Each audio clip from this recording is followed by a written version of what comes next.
O odpovedi prvega queer festivala v Sarajevu, komentatorka dneva Tatjana Grajf. Minuli teden so organizatorji prvega queer festivala v Sarajevu festival odpovedali že takoj po njegovi otvoritvi.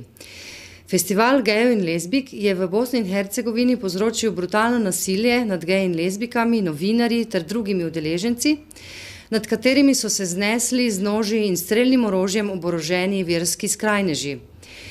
Kljub odpovedi festivala se nasilje nadaljuje. Včeraj so huligani napadli sedež udruženja Q. Skrajneži se še naprej zbirajo in pripravljajo napade tudi po drugih bosanskih mestih. Neučinkovitost in apatičnost policije dopušča sklep, da se nasilje dogaja s tihim privoljenjem oblasti. Država, ki ni sposobna zagotoviti varnosti svojih državljanov, ni pravna država. Oblast, ki se odločno ne izreče v zaščito ranljivih skupin, ki jasno in glasno ne obsodi vsakršnega nasilja, ni demokratična oblast.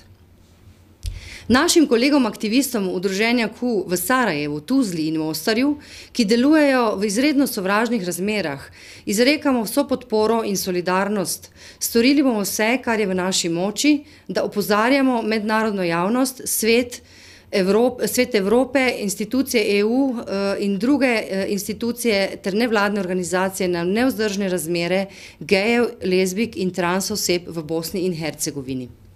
So vas kaj pretepli? Mene niso, so pa zato številne moje kolege iz Sarajeva in iz raznih držav Evrope, pa tudi novinarje.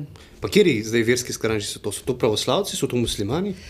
To so islamski verski skrajneži, ki jih podpirajo tudi razni športni navijači in podobne skupine, ki pač v tem primeru vidijo priložnost, da izživijo nasilje nad drugače mislečimi in obnašajočimi se. Točno.